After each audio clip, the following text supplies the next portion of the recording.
Jenderal Andika telah selesai menjalani fit and proper test sebagai calon Panglima TNI pada Sabtu siang.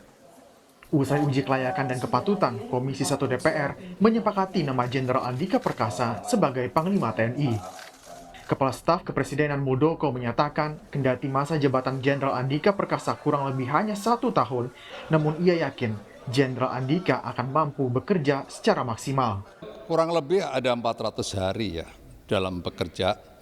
Pasti beliau sudah menyiapkan diri untuk menata seoptimal mungkin dengan mempersiapkan agenda yang akan dijalankan oleh yang bersangkutan. Karena apa? Karena bagi kita sebenarnya urusannya bukan masalah setahun, 2 tahun, 3 tahun, 4 tahun, bukan. Tetapi bagaimana seseorang itu diberikan mandat yang seperti itu bisa menggunakan waktu yang sebaik-baiknya agar day by day itu bermakna bagi organisasi. Jenderal Andika Perkasa lahir di Bandung 21 Desember 1964. Jenderal Andika merupakan lulusan Akademi Militer tahun 1987. Selain Akademi Militer, Jenderal Andika antara lain pernah mengenyam pendidikan militer di Norwich University Amerika Serikat dan menempuh pendidikan jurusan kebijakan dan administrasi publik di George Washington University. Sebelum menjabat sebagai Kepala Staf Angkatan Darat, Jenderal Andika Perkasa juga pernah menjabat sebagai Panglima Komando Cadangan Strategis Angkatan Darat atau Pangkostrat pada tahun 2018. Lalu Pangdam 12 Tanjung Pura pada tahun 2016, Komandan Pas Pampres pada tahun 2014, dan Kepala Dinas Penerangan Angkatan Darat pada tahun 2013. Usai lulus uji fit and proper test di Komisi 1 DPR, diperkirakan Senin depan nama Jenderal TNI Andika Perkasa akan disahkan melalui rapat paripurna DPR untuk selanjutnya diserahkan kepada Presiden dan segera dilantik menjadi Panglima TNI yang baru. Tim Liputan, Kompas TV.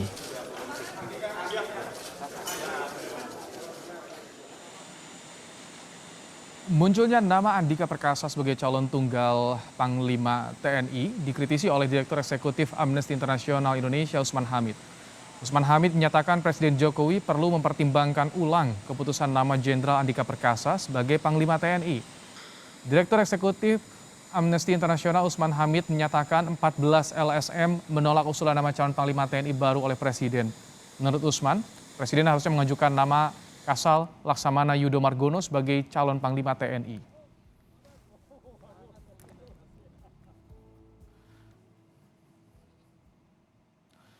Lalu apa alasan 14 LSM menolak nama Jenderal Andika Perkasa sebagai calon Panglima TNI dan bagaimana tanggapan dari DPR? Kita akan bahas bersama Direktur Eksekutif Amnesty International Indonesia Usman Hamid dan anggota Komisi 1 DPR dari fraksi PD Perjuangan Effendi Simbolon. Selamat sore Mas Usman, Pak Effendi. Selamat sore. Baik, saya ingin ke Mas Usman terlebih dahulu. Mas Usman, jadi apa alasannya 14 LSM Koalisi Masyarakat Sipil ini menolak nama Jenderal Andika Perkasa? Ya tentu yang pertama tidak ada urusan bersama, melainkan urusannya rotasi matra atau rotasi angkatan di dalam TNI yang seharusnya diperhatikan oleh Presiden ketika mengangkat seorang Panglima TNI.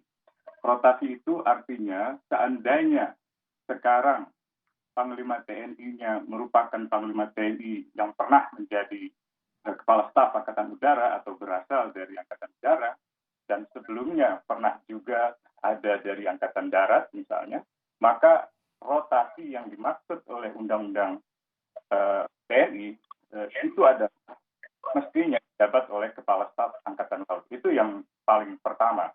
Jadi tidak ada urusannya dengan nama. Dan rotasi untuk mengangkat Panglima TNI dari Kepala Staf Angkatan Laut ini juga sangat, karena basis pertahanan negara yang telah digariskan oleh Undang-Undang Nomor 3 Tahun 2002 negara adalah pertahanan berdasarkan konfigurasi wilayah negara Republik Indonesia, yaitu negara kesatuan.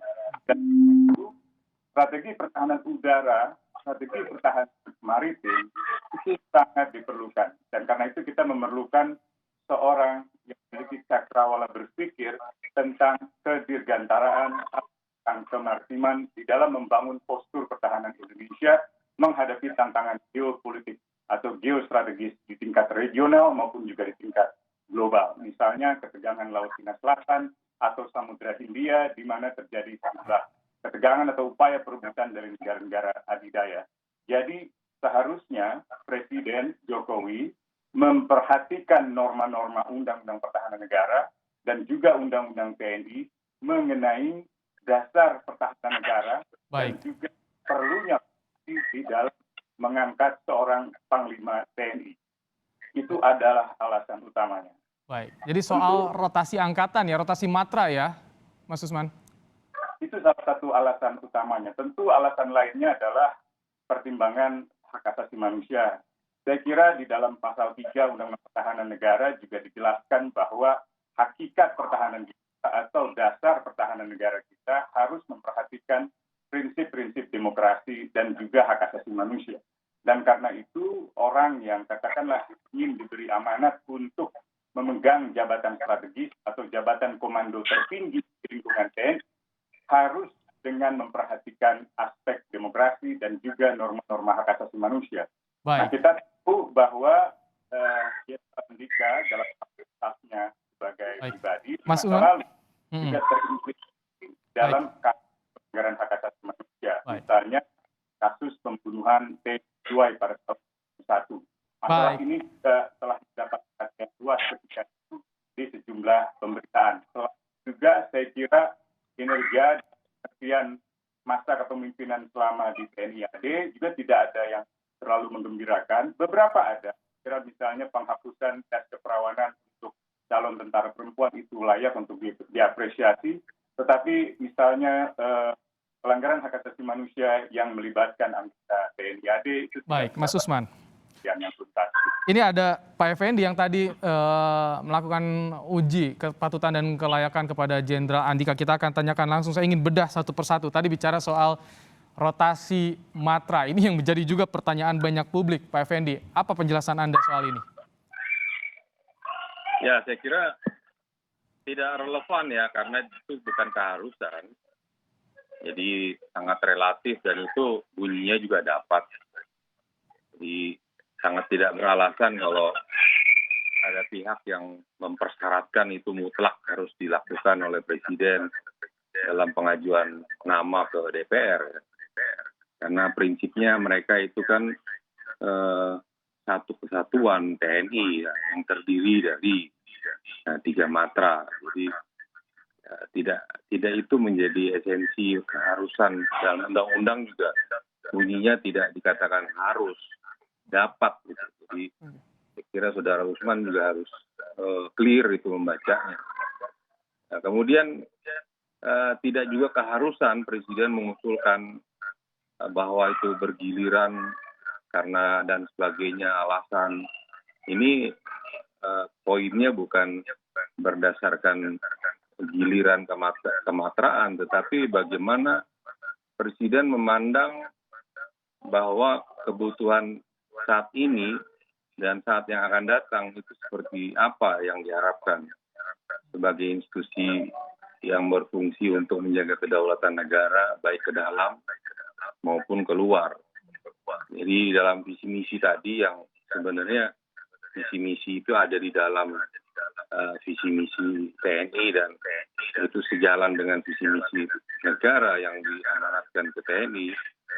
Itu sangat clear dan poinnya jelas. Ada 8 fokus dalam target yang akan menjadi perhatian prioritas dari Pak calon Effendi. panglima kami lakukan fit and proper tadi. Baik Pak Effendi, jadi artinya soal di undang-undang soal rotasi matra ini bukan keharusan, tapi ini bisa dijadikan pertimbangan ya Pak Effendi. Tapi tahan dulu Pak Effendi, jangan langsung dijawab. Pak Susman juga tahan dulu, kita akan jeda sejenak, nanti kita akan kembali lagi dalam program Kompas Petang. Pemirsa, jangan kemana-mana, tetap bersama kami di Kompas TV.